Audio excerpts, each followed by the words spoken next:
Based on the clock on my arm, it is now 5 o'clock, and time to begin the June meeting of the Auburn Planning Commission, and therefore I call it to order and ask the secretary to begin by calling the roll. Dana Camp. Here. Nanette Reese. Here. Robin Bridges. Here. Warren McCord. Here. Bob Reichenbach. Here. Wendy Birmingham. David Wisdom. Here. Joseph Astrup. Here. Phil Chancellor. Here. All right, we have a quorum, and we shall be able to conduct our business. The first order of business, first of all, I want to welcome everyone here on a very hot afternoon. Appreciate your interest in the city business. It's your business as well as everyone in our community. We have a part on the agenda at the very beginning called Citizen Communication, at which if you wish to bring something before the Planning Commission that is not on tonight's agenda, you have an opportunity at this time to come forward and get this before us. Is there anyone with any comments, concerns, questions you would like to raise? If it's on the agenda, it will be taken up at that time, but on items that are not on the agenda. I see no one, so we will move on. And there are no old business on our agenda tonight, so we will move to the consent agenda. The consent agenda is agenda items that involve our packet meetings, regular meetings, and things that do not require a public hearing. We shall ask if there's anyone have any agenda items on the consent agenda you would like to remove for discussion. I see no one. Is there anyone? Move to approve the consent agenda. Second. Motion's been made and seconded that we approve the consent agenda, and all in favor of that motion say aye. Aye. All opposed say no, and the consent agenda is approved. Brings us to new business, and we have two items of new business tonight. One is a preliminary plat, Tuscany Hills, Phase 5B. Yes, sir. Good evening, Commissioners. This is a request for a preliminary plat approval of a performance subdivision consisting of 17 single-family lots and 2 lots dedicated to open space. The property is located at the northern terminus of Sophia Court and Tuscany Hills Drive, and it's just directly east of Section 5A, which is right there. The request for approval is to redivide 9.59 acres into a 19-lot performance subdivision, again of which 2 of them are dedicated to open space, and the plat meets all subdivision regulations, and there's no comments to mention. Okay. Is there anyone representing the developer wish to bring any more information before us? Yes, sir. Just here to answer any questions. All right. Thank you. I have one quick question for staff. Okay. We approved this previously, so what kind of, any changes that are notable? Yeah, so it was a conventional subdivision before, but now it's a performance. And there was one condition to require a stub out, which the applicant has provided. Okay. All right, thank you. Okay, any more questions? None, are you? I'm good. All right, then, if there are no more questions, is there a motion? Oh, I'm sorry. Forgive me, public hearing. I'm sorry, moving on too quickly. I saw the end of the agenda too soon. I'm sorry. We normally sit here for hours. This does require a public hearing, and I will open that public hearing now. Would anyone who wish to comment on this proposal come forward now? I think there's 7 Would you- homeowners here. All right, I'm gonna need you to sign in if you We don't did. mind. Oh, you did? Okay, very good. I've never done this before, so. Anyway, I'm Vicki Logan, and I have 2 houses that I rent in Tuscany Hills on Sienna Place, which there's going to be a backup of the new subdivision in there. And some of our concerns, one of my current tenants, and he only just sent this to me, I apologize, there'll be a little, he's a structural engineer, graduated from Auburn, and I understand that there's a watershed area. And his comments to me is, I can't imagine that the city or environmentalists watching Sagahatchee Creek will allow an impact to it. Now, I don't know I'm not an environmentalist, I'm not a topography person, but that's his comment. They've recently completed 6 houses on a cul-de-sac there. And the biggest issue is the drainage. They're high and we're low. So the water is running down from the new 6 cul-de-sac houses to us at their end. And it's jumping off the driveway. We have a backloading houses. The driveway's on the back. So there's no city drainage like in the front there would be. So the water's coming down the driveway and it's slowly going to each house, okay, which will cause foundation problems over time. Now, we have Miss Kathleen here who is, can speak firsthand the problem. Supposedly there was a detention or retention pond, I'm not sure what the term is, installed, but it's not working for her house. The water and the clay is jumping the retention pond, going into her driveway. And I think somebody took pictures of the what's there to stop the water. So you've got this new cul-de-sac coming down. Could somebody highlight that area? There, And see, we're at the bottom, okay, as you come all the way down. And then there's going to be a new high point in the new subdivision of the new little cul-de-sac. And so that water's going to be coming down probably more towards the other people, maybe possibly us. And I see where there is a vacant area there. And my concern is, how are they going to clear cut that? I mean, right now, kudzu and pine trees would be welcome to slow down the drainage. You know, I just don't. Kudzu, really? Huh? Kudzu, really? Well, I mean, it slows it down the water. Would you rather have kudzu or That's why water it was coming brought into to this your, country in the first seeping place. into your house? So that's one of the issues. Pre and post blasting.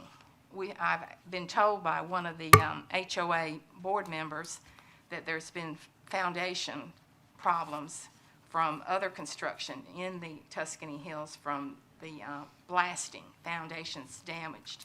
Ms. Kathleen was telling me this evening that she can already feel from her house where it's shaking. So the questions are to Haley Freeman are, what are you going to do about the drainage? What are you going to do about the pre and post blasting?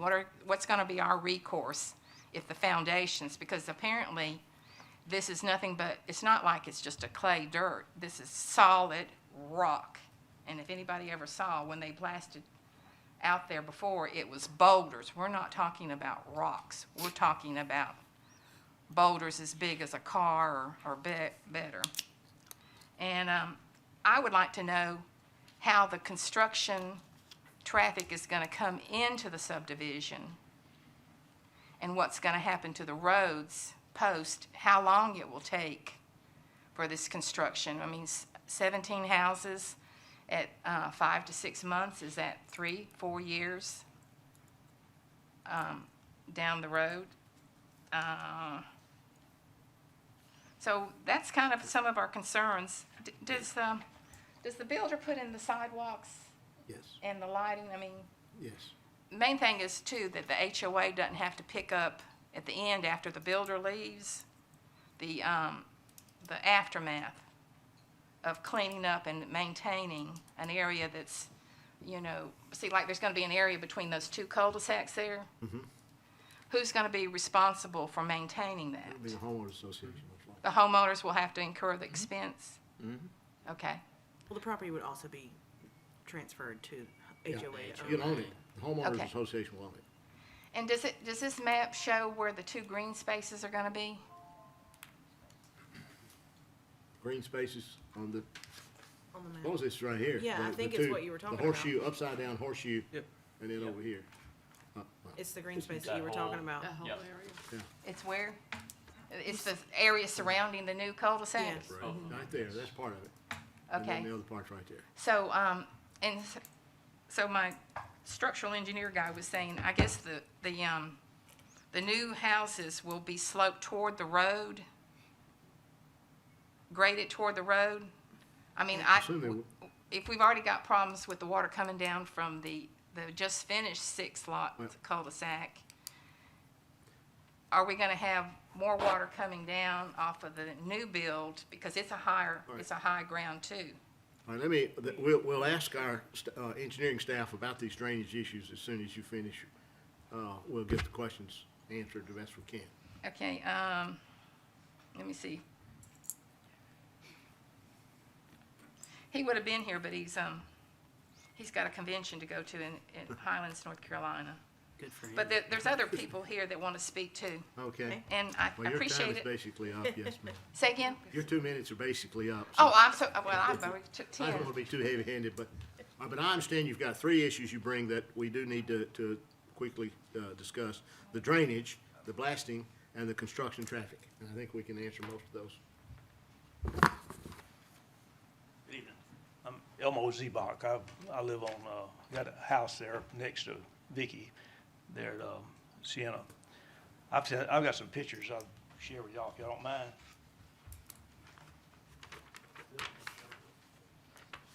Sit down and see what she's talking about. That's it, the White House is this new house just put in.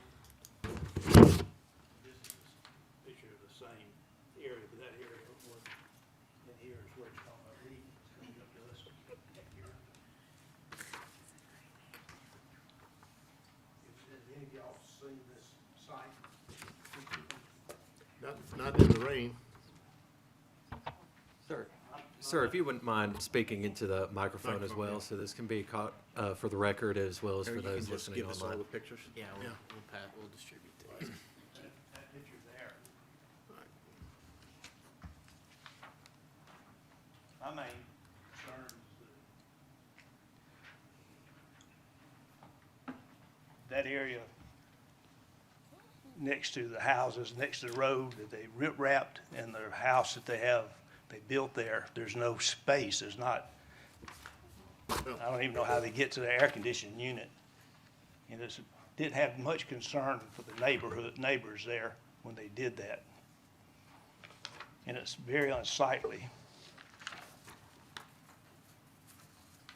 Well, one of the advantages of having a homeowners association is that the homeowners association can have recourse regarding the what was not done, or the off of your site's property done by the developer, which once the city approves the plats, and they have been, and that part of the subdivision, I think, has been finally approved, has it not?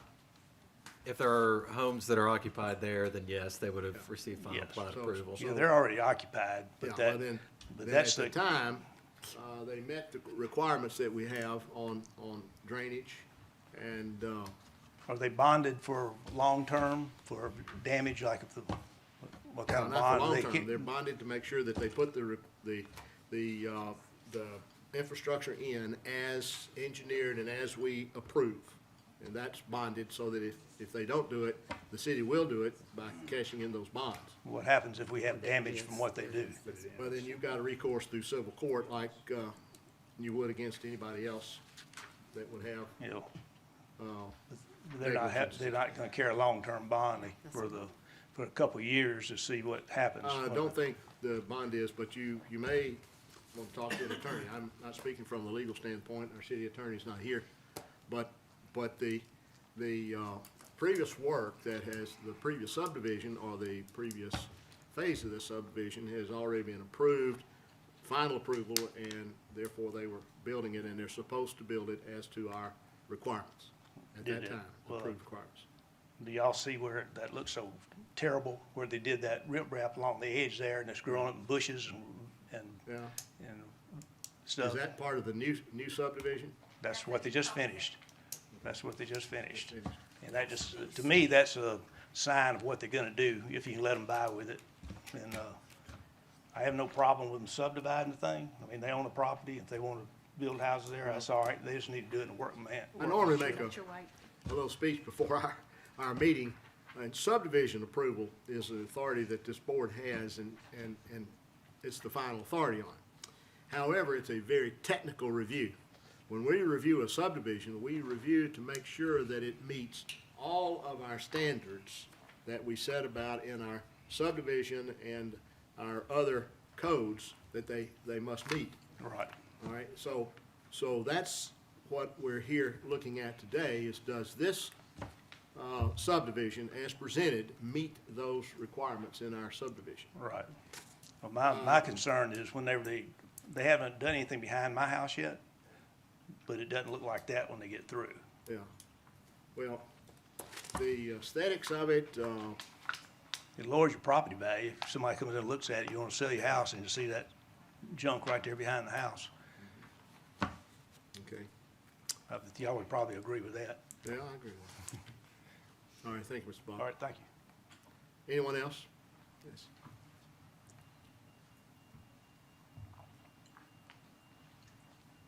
Hi, my name is Kathleen Taju. I'll try to keep close to the, yes. I know you. I'll try to keep close to the 2 minutes. Yeah, Oh, 5 that's minutes, I okay. said 2 is 5. Thank you. So I probably might be the person on our block that has been most affected.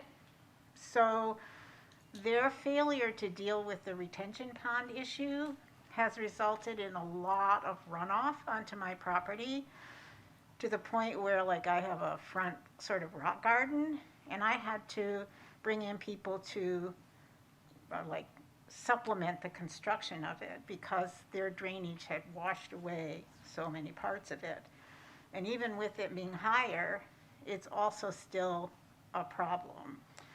And this may seem minutia, but like my back driveway and my whole patio, there's no way I can keep it clean because the muddy residue is running off onto my patio. And I don't know if all that meets code. If it does, I think something should be done about it. If it doesn't, then I think they should be held responsible. I don't know why the retention pond isn't still there. And then I think also, I'm sorry, let's see. And like everyone else has said, that I have to tell you, and this I would swear on a Bible, I accidentally ran into the contractor, and they were building this, putting these rocks along the slope. And he said to me, "Don't worry, this is going to be a beautiful rock garden we're making for you. I'm sorry, you're all invited to come and see it.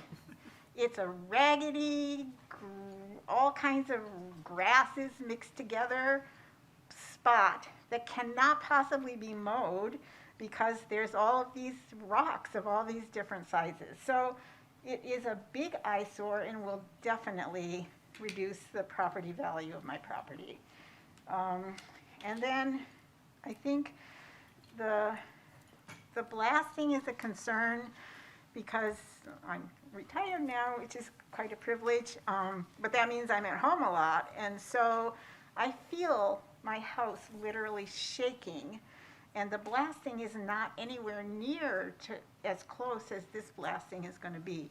I understand it's been approved, but it seems to me because the city approved it, the city should have some responsibility for holding him or the construction company to account.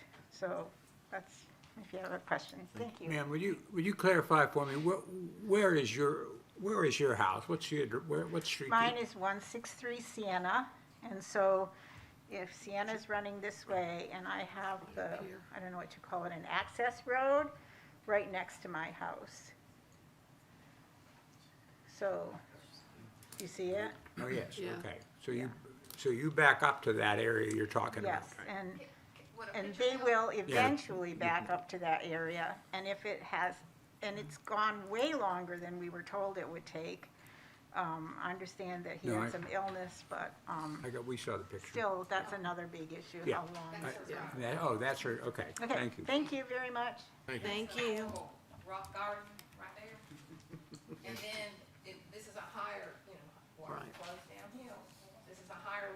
so every time it rains, this does not retain the water, and it comes flooding into her carport and driveway. And of course, you can see, trying to get Right, her there's- age, trying to deal with something like that.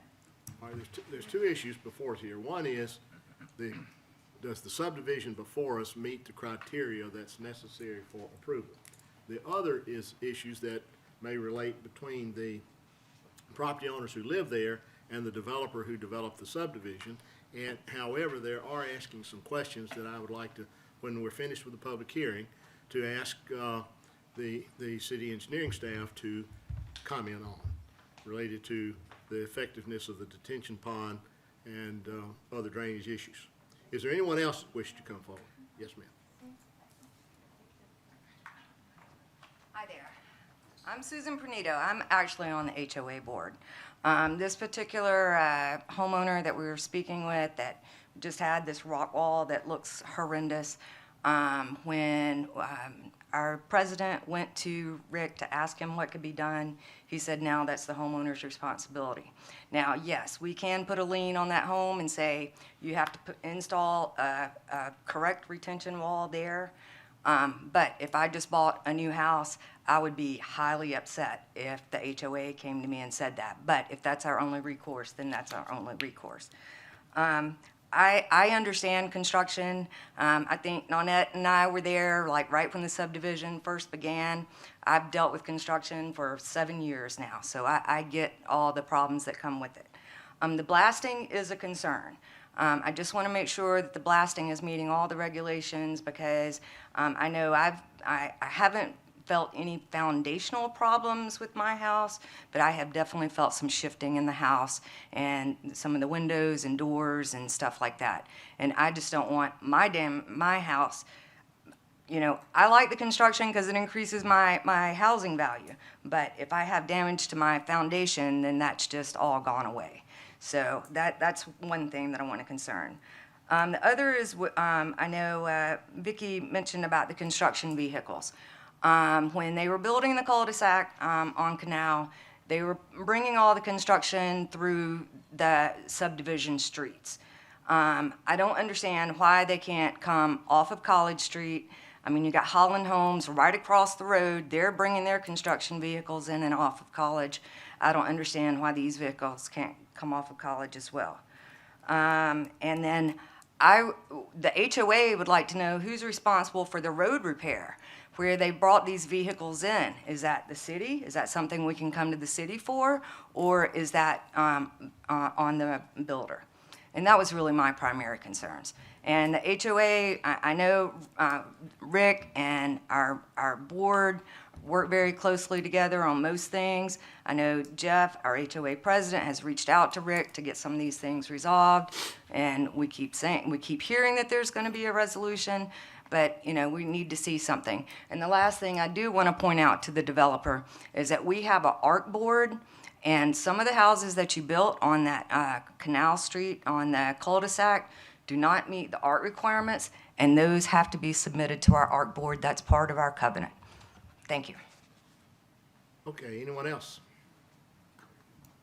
Thank you for your comments, and I will close the public, oh, excuse me, I didn't see. One clarification, I don't know that there is a retention pond yet. Oh, okay. And so we're talking about the adequacy of it, but I don't. There is construction, yes. That's what that is. Okay. Thank you, Dr. Chase. All right, I'll close the public hearing now, and we do have some questions we need to look into. One was a very simple one. I think about the road repair, Allison. If they damage, has the final coat been placed on the streets they're talking about? That's what I would have to check. I was wondering when she mentioned it, but if the final wearing surface is down, the developer has a 1-year warranty after that time. 1 year. Otherwise, it's a city's responsibility to. Okay. So it'll be the city's responsibility if it's been 1 year since the final surface has been applied Yes. to those roads, and they'll look into it. The other had to do, that is the drainage, current drainage system. Now, you're going to make sure that this subdivision that's presented to us tonight does have the appropriate, engineered drainage, mitigation in it. Yes, sir. control. But now on the other drainage what about that retention pond that we're talking about? I'd have to look into it. I was trying to pull up their construction plans, and I didn't see a pond on the extension of canal, the cul-de-sac. Mhm. Can't hear her back here, I'm It sorry. does show. Can your mic on?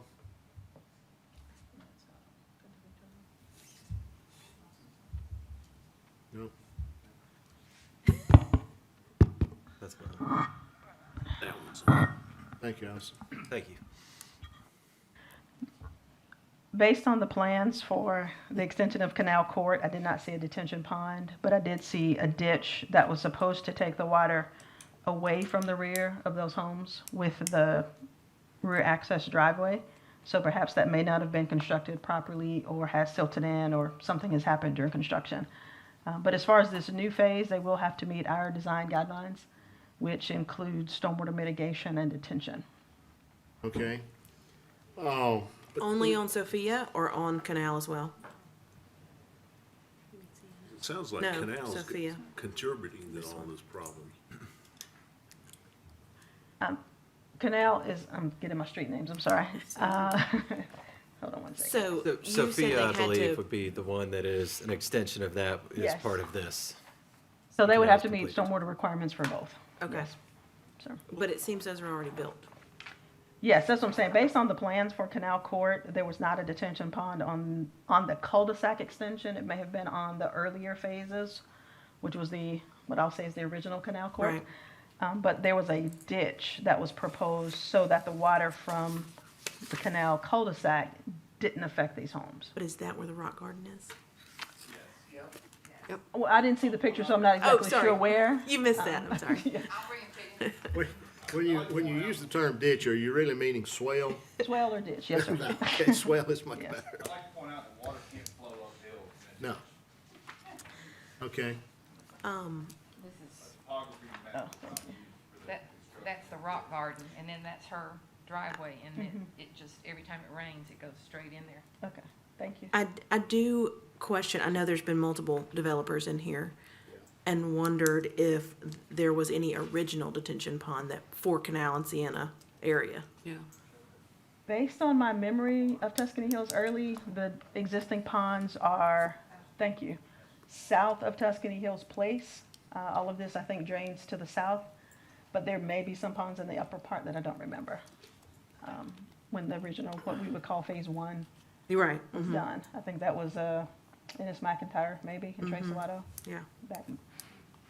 Let me ask a question. So when it comes to drainage, how do we approach, to me, it seems like the whole development should drain properly, right? Yes. Yeah. It's not just this new plat, not just canal, not, and, I mean, the whole, and so how does the city approach that sort of thing? So as developments are added on, like this one, the engineer who's doing the plans, we look at what we would then call existing topography to make sure they're not adversely affecting something that's already constructed. And that may include building swales, ditches, detention ponds to divert water. So it as doesn't each new plat comes along, We look at it. Okay. Yes. But the other thing is, if this is upstream, then the downstream neighbors will obviously receive some water. Sure. And that's not to say they'll receive all of it, but water, as the gentleman behind me said, water flows downhill. because this sounds like, it's just, there's something wrong there. You know But what? again, it may be that something wasn't constructed per the design plans. We, engineering, we don't verify or check that. We can definitely reach out to the engineer who did these plans and mention the resident's concerns, so he can go back and verify that his design was met. But water runs downhill it does, but that's oversimplification. It can be mitigated. That's why you have the retention ponds, is to retain the water until the downslope capacity can be handled. I mean, the Yes. infrastructure can handle the capacity of the new load. So, Right. But we also try not to direct water where it was not going originally. So it could be that there's a detention pond, but it may go back to where it was going originally. okay. Yes, in some slower form, but yes. So what sort of recourse is there? Again, some of the things, what we've seen, at least through some of the pictures, is that becomes a civil matter It between the homeowner and or the homeowner's association and a developer, but that's not really a city issue that you guys Correct. can deal That with. is correct. We would evaluate it if homes were in jeopardy of flooding, from that perspective, to see if there are easements that the city has maintenance responsibility for, like a drainage ditch. If there's an easement on the ditch is clogged, we would clean that out to make sure there's no potential for flooding. Which brings us to the last issue that I think we have not discussed, and that is, and I really don't know, who regulates blasting? Our inspection services department regulates blasting, and you have to get a blasting permit through them. And in that permit, how do they talk about how much, what kind of, load they've got to put in there to blast, or, I mean, I don't know how you I'm not exactly sure. Christian, did you get a chance to talk to John? No. Okay, former artilleryman could answer maybe, but I. yeah. Yeah, I'm not exactly I sure the do- specifics. Yes, Yes, please. yes, please.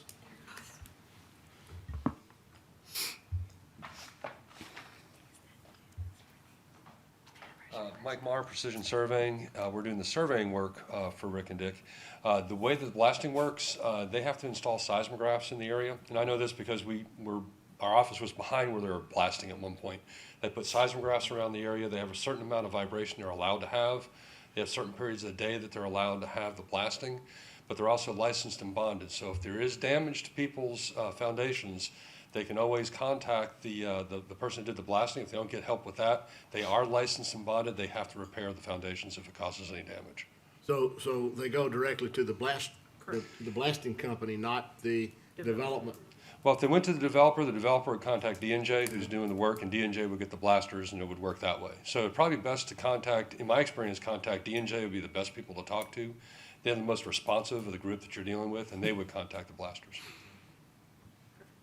Thank you. Yep. So is there any sort of pre-survey of the inspection of the foundations? I mean, All right, the how do you question, prove? the question is, what was the question now? If there's any pre-inspection of foundations to find out if there was Oh, damage ahead of time, Oh. that would end up getting into a civil matter Yeah, again. that's, that, And I don't know how they would. no, I doubt that is required. Not The, for us. the, But yeah. how do you prove as a homeowner that it was not you, but your blasting question, that caused my foundation? she's asked the question to me, and I'll ask the Okay. developer, okay? She wants to know, again, ask the question to me. Okay, so you're saying that we're only recourse is like a civil case, right? Yeah. So how do we prove as a homeowner beforehand that our foundation wasn't cracked previously?